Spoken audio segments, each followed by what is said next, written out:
Kayo po ba mga bossing ko ay parang napakailap sa inyo ng swerte? Yung ba tipong pagod na po kayo, madaling araw pong gumigising pero parang sa ulat-wala ang inyong kasipagan. Hirap at hirap pa rin. Asya mga bossing, huwag na po kayong malungkot mga bossing. Marami tayong pwedeng gawin. Bukod po sa talagang kailangan ay mag-double time tayo sa pagkayod, ay subukan nyo po itong gawin sa bulak. Kailangan po mga bossing ko, sipag at syaga, double time sa pagkayod, at pagkatapos mga bossing ko, huwag kang makakalimot magdasal. Ngayon pa mga bossing, mas mainam na gamitan natin ng tatlong bulak. Kasi ang tatlong bulak mga bossing ko ay pagagaanin ang daloy ng swerte. Proven po ito mga bossing, basta't may 100% kang paniniwala sa mga gatong mga pamamaraan. Ngayon pa mga bossing, ang gagawin nyo lamang, harap kayo sa may silangan ng 6:30 or kaya po ay alas 7. Matatapos sa ating mga pampaswerte hanggang alas 8 lamang po ng umaga. At pagkatapos mga bossing ko, tayo po ay mag-wish. Sabihin po dito natin ang lahat ng mga pangarap natin. Halimbawa, gusto ko magkaroon ng malaking bahay.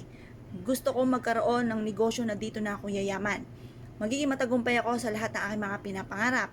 Or kaya po ay magkaroon ako ng magagarang sasakyan, magkaroon ako ng mga bagay na yun nga po ay matagal nyo nang pinapangarap. Basta i-wish nyo yung smooth nyo makamtan kasi may mga pangarap na napakahirap makamit, yung ba parang humigit ka ng asa lungga para lang ito ay makamtan. Kaya mas mainam ang ating pong i-wish ay yung smooth nating makamtan ang mga pangarap. Pagtapos na po kayo mag-wish, ibilad nyo muna ito sa sinag po ng araw ang tatlong bulak. At pagkatapos ng alas 8 ng umaga, kunin nyo po ito.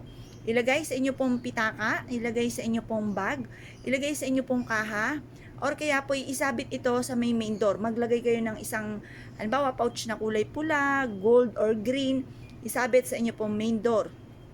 At ito po ay makakatulong para maging smooth or maging magaan ang daloy ng swerte. Ngayon pa mga bossing, pwede rin naman na maglagay kayo ng ganito sa ilalim ng inyo pong unan. Pero bagamat ang ating unan ay bulak, pero may mga unan kasi na mga mabibigat na iba po yung mga laman po nito. Pero kung bulak na yung inyo pong unan, okay na rin po yan mga bossing. Mas mainam po naman yung ating mga unan ay na napapagpag ninyo sa liwanag ng sinag ng araw at napapainitan po ito sa umaga. Para kung may mga kumapit man na mga negatibo po dyan, iyan po ay mawawala.